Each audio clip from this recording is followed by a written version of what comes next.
Bonjour à tous, donc aujourd'hui on va faire un petit cours d'automatique, un petit cours sur un correcteur numérique.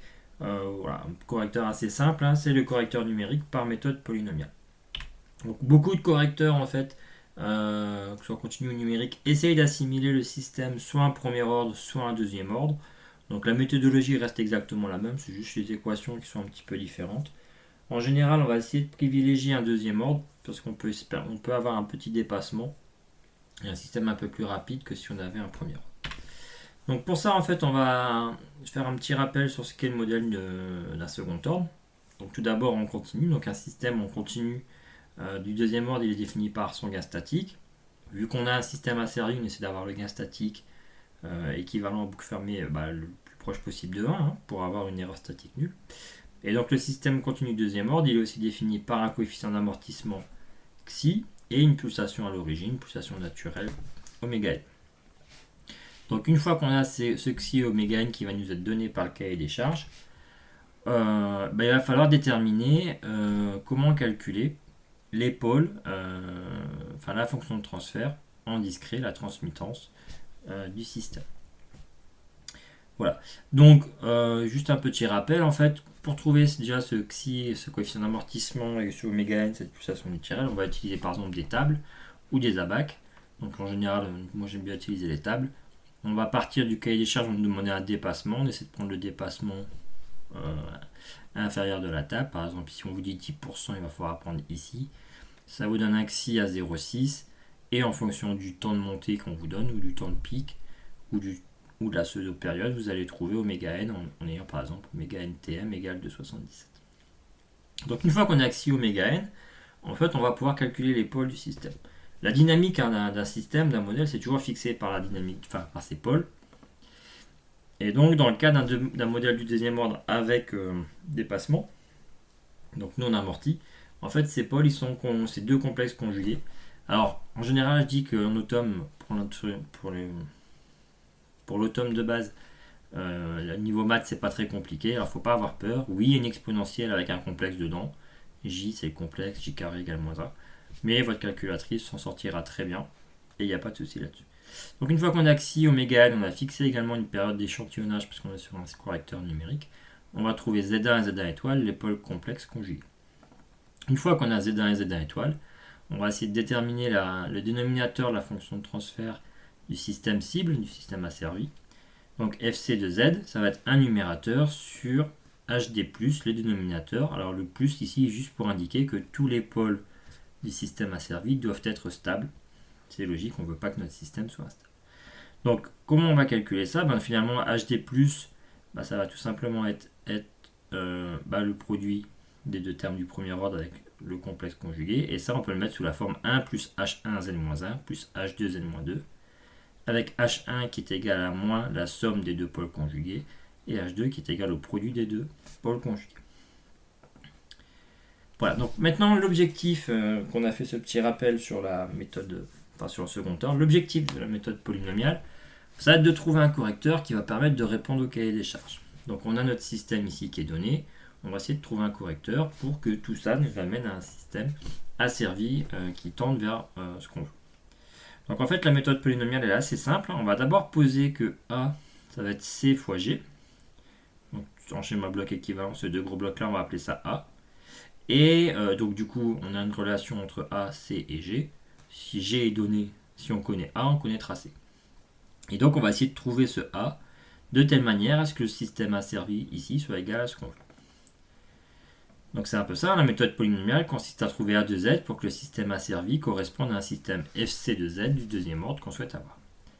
Donc forcément, comme on veut un système asservi du deuxième ordre, A de Z va également être du deuxième ordre. Et A de Z doit contenir les intégrateurs nécessaires pour obtenir l'erreur statique spécifiée par le cahier des charges. Je rappelle, si on veut une erreur statique d'ordre 1 nulle, il faudra au moins un intégrateur. Donc, comment on va construire A de Z? Il a plusieurs coefs à identifier. On va, maintenant qu'on sait s'il y a des intégrateurs, on va devoir identifier ces coefficients. FC2Z, lui, il est donné par le cahier des charges. Et en fait, on va tout simplement identifier les paramètres qu'il y a dans A de Z en utilisant la relation FC, c'est A de Z sur 1 plus A de Z. Une fois qu'on connaîtra la forme de A, les valeurs de FC, on pourra identifier. Et finalement, hein, comme je l'ai dit, il y a une relation entre A, G et C. Donc on saura que le correcteur, ça va être A sur G. On va le faire sur un petit exemple, pour que ce soit un petit peu plus clair.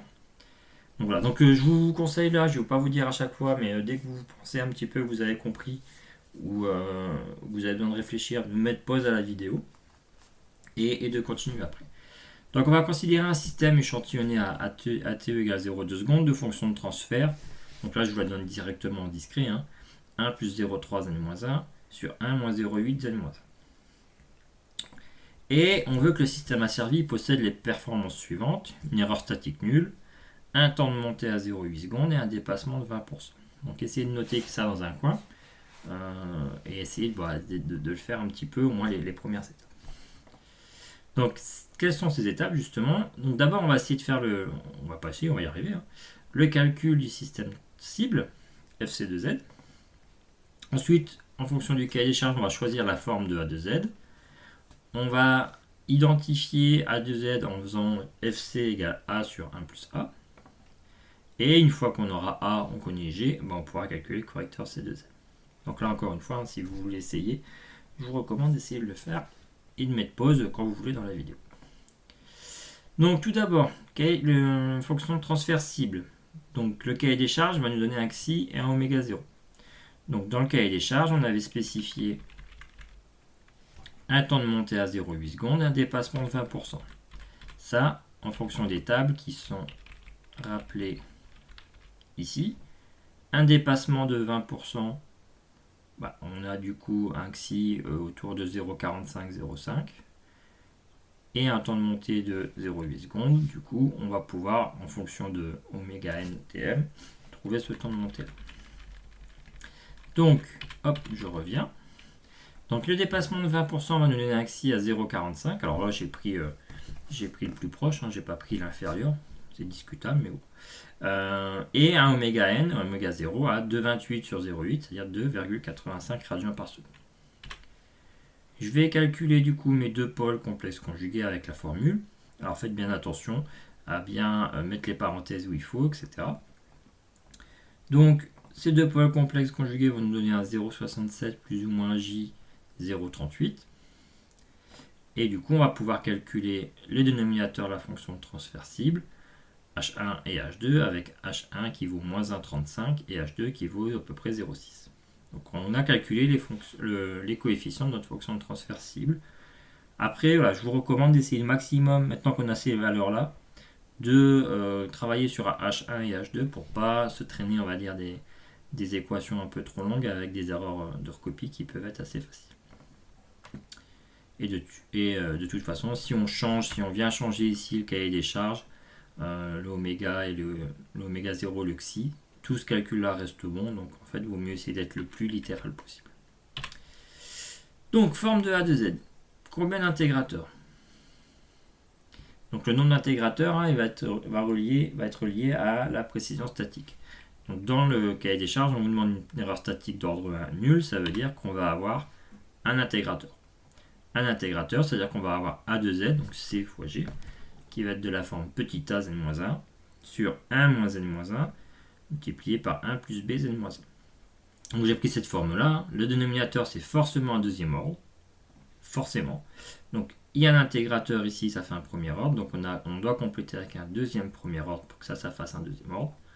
Au numérateur, j'ai mis a z-1. Alors il ne faut pas oublier que c'est le correcteur et le système. Le système a forcément un retard, parce que c'est un système physique. Donc on n'aura pas de terme en z puissance 0. Mais on pourrait très bien dire qu'on rajoute un terme en z-2. Bon, là, pour l'exemple, je ne l'ai pas fait, mais dans certains cas, ça peut être nécessaire. Donc, j'ai mes coefficients de A2Z, GFC. Donc, j'ai plus qu'à remplacer A2Z ici par sa valeur et identifier.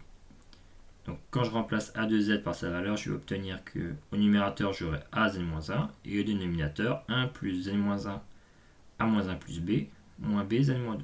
Donc là, on va trouver facilement que H2, ça va être moins B, et H1, ça va être A moins 1 plus B. On a deux équations, deux inconnues, que sont A et B. En plus, on n'a même pas besoin de les lier, parce qu'on connaît direct, elles ne sont pas liées entre elles. Donc on va pouvoir trouver les valeurs de A et de B.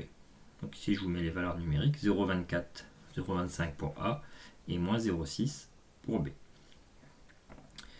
Et donc du coup, on n'a plus qu'à donner le correcteur C2Z. C2Z, c'est A de Z sur G de Z. Et donc notre correcteur sera A de Z, donc petit a z-1 fois 1 moins n, enfin, sur 1 moins n-1 fois 1 plus b z-1 fois l'inverse de g, c'est-à-dire 1 moins 0,8 z-1 sur 1 plus 0,3 z-1. Donc voilà, là on a notre correcteur. Donc voici un petit peu une petite, on va dire, une petite astuce, c'est que le correcteur ici, vous voyez qu'il introduit un retard. On va avoir un retard lié au correcteur. Le correcteur, s'il est suffisamment rapide pour faire ses calculs dans un temps qui est négligeable par rapport à la période d'échantillonnage, on peut supposer que ce correcteur ne va pas introduire de retard, donc on peut enlever cette partie ici. Alors si on a des systèmes très très rapides et que le temps de calcul devient non négligeable par rapport à cette période d'échantillonnage, il vaut mieux faire le calcul et imposer la sortie à l'échantillon d'après avant de faire la mesure. De cette manière-là, on introduirait, le correcteur introduirait un temps de retard. Mais c'est pas obligatoire. Donc, ici j'ai enlevé ce terme ici. Donc voilà un petit peu les résultats. Donc je vous ai pas refait le schéma, c'est un schéma classique. C'est le schéma qui est au début. Donc en bleu, vous avez la consigne, l'entrée du système a servi. En rouge, vous avez la commande qu'on met au système. Donc l'entrée du système, ce qui sort du correcteur. Et en vert, vous avez la commande. Donc on voulait une erreur statique nulle, donc la courbe en bleu, la courbe en vert, parce qu'on a consigné la sortie, on voit bien qu'entre les deux on n'a pas d'erreur. Donc ça c'est plutôt positif. On a une erreur statique nulle. Le dépassement de 20%, alors comme on avait pris un 0,45 et pas un 0,5, vous voyez qu'on a un petit peu plus que 20%. Est-ce que le cahier des charges est rigoureux là-dessus ou pas? Ça, c'est pas précisé, donc on peut considérer que c'est bon. Et un temps de montée à 0,8, donc je rappelle le temps de montée, c'est quand ça croise ici. Donc on est à 0,8, il n'y a pas de problème là-dessus. Et on voit la commande qui augmente d'un coup et qui après se stabilise vers une valeur constante. Donc maintenant, qu'est-ce qui se passe si le système il est mal identifié? C'est-à-dire qu'au lieu d'avoir ce système-là, 1 plus 0,3 z-1 sur 1 moins 0,8 z-1, bah, je vais avoir une différence au niveau du gain statique et une différence au niveau du pôle ici. Donc j'ai pris le même correcteur avec les mêmes valeurs que tout à l'heure et j'ai appliqué ça sur mon système. Donc on voit bien ici, donc toujours les mêmes codes couleurs. L'erreur statique qui va être nulle, on a toujours l'action de l'intégrateur, même si le modèle est un peu différent. Alors le modèle est un petit peu différent avec des pôles et un gain statique un peu différent. Vous voyez qu'on a un dépassement qui va être plus faible que ce qui est prévu. Est-ce que c'est grave? Est-ce que c'est pas grave? Ça c'est vraiment au cahier des charges un peu à spécifier. Par contre, le temps de montée, il est à peu près cohérent, il reste dans les 0,8. Donc même si le système il est un petit peu différent, finalement le correcteur il arrive à faire le boulot, je dirais, et à proposer quelque chose de bien. Voilà. Maintenant, est-ce qu'on peut avoir des problèmes avec cette méthode en fait? Est-ce que le fondement même théorique de cette méthode peut nous amener à avoir des problèmes pour la réalisation concrète? Donc déjà, il faut se rappeler, voilà, le correcteur, ça va être A de Z sur G de Z. Donc, c'est-à-dire que les pôles de A vont être les pôles du correcteur et que les zéros de G vont aussi être les pôles du correcteur. Pareil, hein, les zéros de A sont les zéros du correcteur et les pôles de G sont les zéros du correcteur. Donc, ce qui veut dire que les zéros du système, donc les valeurs de Z qui vont annuler le numérateur du système, vont être les pôles du dénominateur. Donc, si le système possède des pôles, des zéros qui sont instables, le correcteur va forcément comporter un ou plusieurs pôles instables. Donc le correcteur sera instable.